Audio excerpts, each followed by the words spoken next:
નમસ્કાર, આપ જોઈ રહ્યા છો નેશન પ્લસ ન્યૂઝ. હું છું આપની સાથે હેતલ ભગત. રાજપીપળા ખાતે ભાજપના સક્રિય કાર્યકર્તા સંમેલનમાં સાંસદ મનસુખ વસાવાએ વિરોધીઓને આડે હાથ લીધા છે. ભારતીય જનતા પાર્ટી દ્વારા તેના સ્થાપના દિવસની નર્મદા જિલ્લાના રાજપીપળા ખાતે ભાજપનું સક્રિય કાર્યકર્તા સંમેલન રાજપીપળા ટાઉન હોલ ખાતે યોજાયું હતું, જેમાં મુખ્ય વક્તા પ્રદેશ અનુસૂચિત જનજાતિ મોરચા અધ્યક્ષ અર્જુનભાઈ ચૌધરી, ભરૂચના સાંસદ મનસુખ વસાવા, સાંસદ જશુ રાઠવા સહિતના આગેવાનો તેમજ મોટી સંખ્યામાં કાર્યકર્તાઓ ઉપસ્થિત રહ્યા હતા.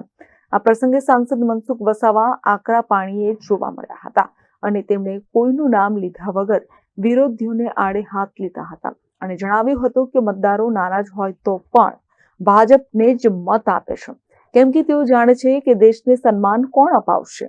ભાજપ જ અપાવશે. કોંગ્રેસ નહીં અપાવે કે આપવાળા નહીં અપાવે, એ વાત બધા જાણે છે. બધાને સરકારી નોકરી આપી દેવાની એવી વાત નથી, પણ બધા સમૃદ્ધ બને તે જોવાનું છે. મનસુખ વસાવાએ પોતાની જીવનની જૂની યાદો પણ તાજી કરતા જણાવ્યું હતું કે 1984ની ભાજપમાં જીતવા માટે નહીં, પરંતુ ભાજપના ચિહ્ન માટે ચૂંટણી લડ્યો હતો. મને તે સમયે 1200 મત મળ્યા હતા. 1989-90ની વિધાનસભાની ચૂંટણીમાં 1200 મતથી હારી પણ ગયો હતો. નવા કાર્યકર્તાઓ જૂના લોકોની જીવનગાથા યાદ રાખવી જોઈએ તેવું પણ તેઓએ જણાવ્યું હતું. વધુમાં મોદી સાહેબ દ્વારા યુવાનો માટે પ્રોજેક્ટ કરવામાં આવી રહ્યા છે અને પીઢ નેતાઓએ સમર્થન આપવાનું છે તેમ પણ જણાવ્યું છે. વળી વકફ બોર્ડ પર કોંગ્રેસનું સામ્રાજ્ય હતું અને ટ્રાઇબલ યુનિવર્સિટીમાં નીચેનું તંત્ર બરાબર નથી. મંત્રી કુબેર ડિંડોનું પણ ધ્યાન દોર્યું છે ની વાત કરી. ટ્રાઇબલ યુનિવર્સિટીનો જે ફાયદો થવો જોઈએ એવો ફાયદો થતો નથી એમ પણ જણાવ્યું હતું. ડેડિયાપાડામાં ધારાસભ્ય ભાજપની યોજનાથી જ કુદાકુદ કરે છે, ત્યારે આપ અને કોંગ્રેસ સ્થાનિક સ્વરાજની ચૂંટણીમાં ઘૂસવાનો પ્રયત્ન કરી રહ્યું છે, એટલે બધાને ચેતવવા માટે આવ્યું છે અને ભાજપને કોંગ્રેસ કે ચૈતર વસાવાથી કોઈ ડર નથી, પણ ભાજપના કાર્યકર્તા જાગૃત કરવા માટે આવ્યો છું ની વાત કરી હતી. કોઈ ડર છે? કોઈ કોંગ્રેસ વાળાનો ડર છે આપણને કે આ પાડાનો છે કે ભવિષ્યમાં બીજી કોઈ પાર્ટી ઉભી થશે એવો કોઈ ડર છે કોઈને? નથી. છતાં પણ કેમ? છતાં પણ ભારતીય જનતા પાર્ટી હજુ અધવચ્ચે પહોંચી છે, હજુ મંદિર પહોંચવાનું બાકી છે. ભારત માતાને પરમ વૈભવને શિખરે પહોંચાડવાનું હજુ બાકી છે. એ જ ભારતીય જનતા પાર્ટી એટલે પાર્ટી રાષ્ટ્રીય પાર્ટી નથી, વિચારધારા છે.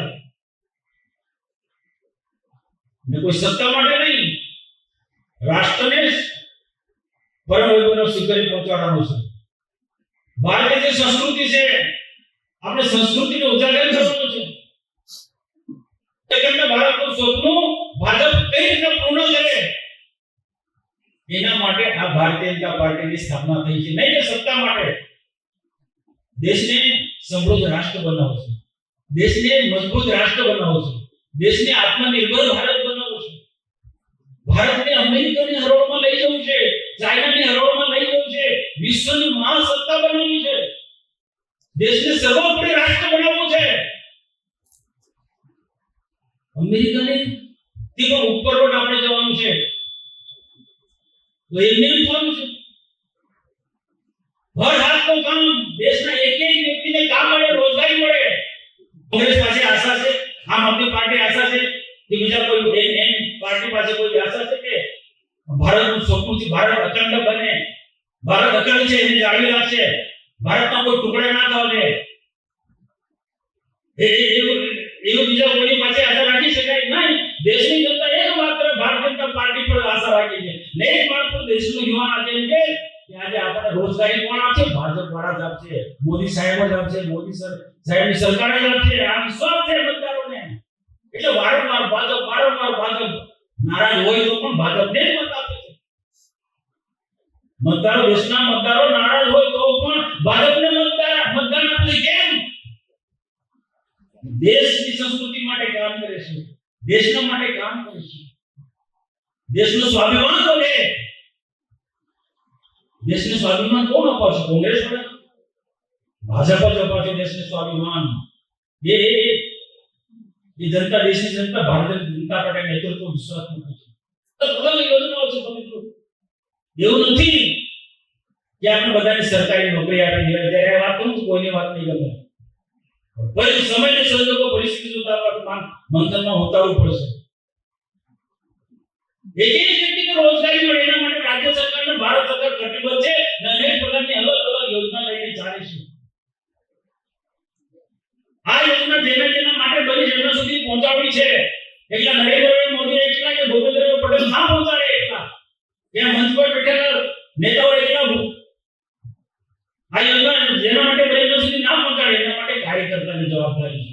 એવા સમયે 1984-85 માં મેં વિધાનસભાની ચૂંટણી લડ્યો ભાજપમાંથી, કમળમાંથી.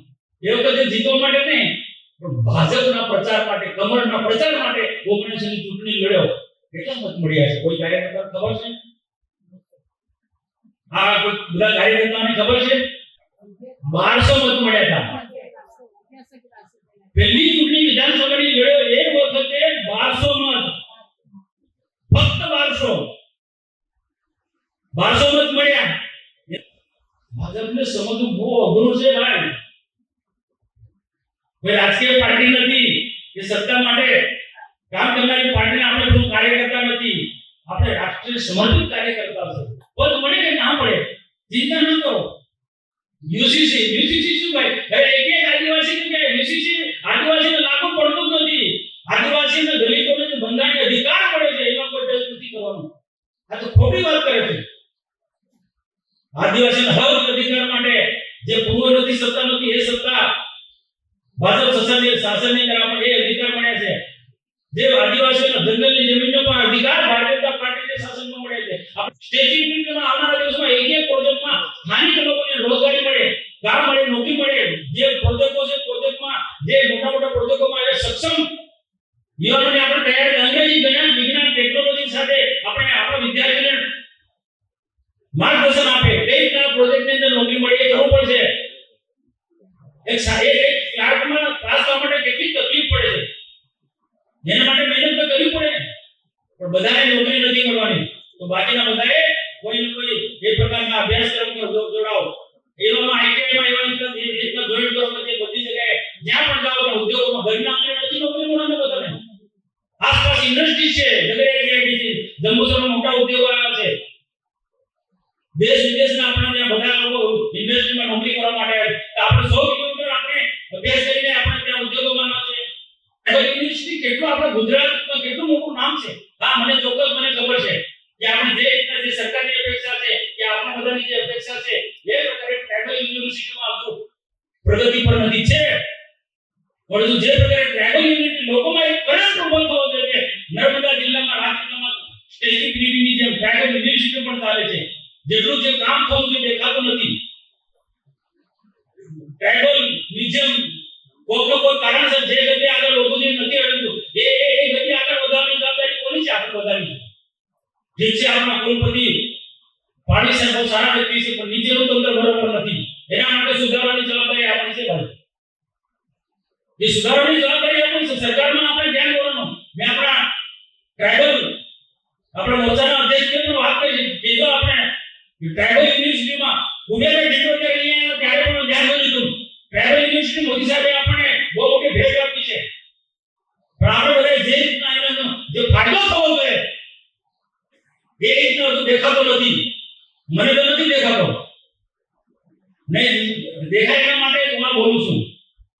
દેખાય માટે બોલું છું. એટલા મનસુખ વસાવા એટલે દર્શનાબે નહીં બધા કાર્યકર્તા બોલવું પડશે. કેન્દ્રમાં ભાજપ, રાજ્યમાં ભાજપ ને બીજા લોકો ઘૂસી જશે તો એનો ફાયદો કોણ લેવાનો? આપણી યોજના બીજા લોકો લાભ લે છે. ડેટામાં શું સ્થિતિ છે ભાઈ? આમ આદમી પાર્ટી નું કઈ ત્યાગ છે છતાં પણ આજે ધારાસભ્ય આપણી સરકારની યોજનાથી ઉદાહરણભૂત કરે છે અને સરકારની ટીકા ટિપ્પણી કરે છે. એવી સ્થિતિનું નિર્માણ ફરી પાછું અહીંયા ના આવે એના માટે આપણે કાળજી રાખવાની છે. ઊંઘી નથી જવાનું. સત્તા છે મોદી સાહેબ પ્રધાનમંત્રી ઓ આરામ કરો એવું નથી. સજા રહેવાનું ચાલુ રહે એટલે કાર્યકર્તાને સમય પર ટકોર કરવામાં આવે છે. આમ આદમી પાર્ટી કે કોંગ્રેસને ગઠબંધન કરીને આવનારા દિવસમાં નર્મદા જિલ્લા પંચાયત કબજે કરવા માટે, તાલુકા પંચાયતો કબજે કરવા માટે, નગરપાલિકામાં ઘૂસવા માટે જે મહેનત કરી રહ્યા છે એનાથી તમને સાવધાન કરવા માટે આવ્યા છે. ડર નથી આપણને. સમજી લેજો કે તમારા મંચ પર બેઠેલા નેતૃત્વને આમાં કોઈ નથી કોંગ્રેસનો ડર કે નથી ચૈતર વસાવાનો ડર. તમારે સાધન લેવાની જરૂર છે. Jyoti Jagtap, nation plus news, Rajpipla. સમાચારોના સતત અપડેટ મેળવવા માટે અમારી નેશન પ્લસ ન્યૂઝની યુટ્યુબ ચેનલને સબસ્ક્રાઇબ કરો, બેલ આઇકન દબાવો અને જોડાયેલા રહો ફેસબુક, ઇન્સ્ટાગ્રામ અને ટ્વિટર પર.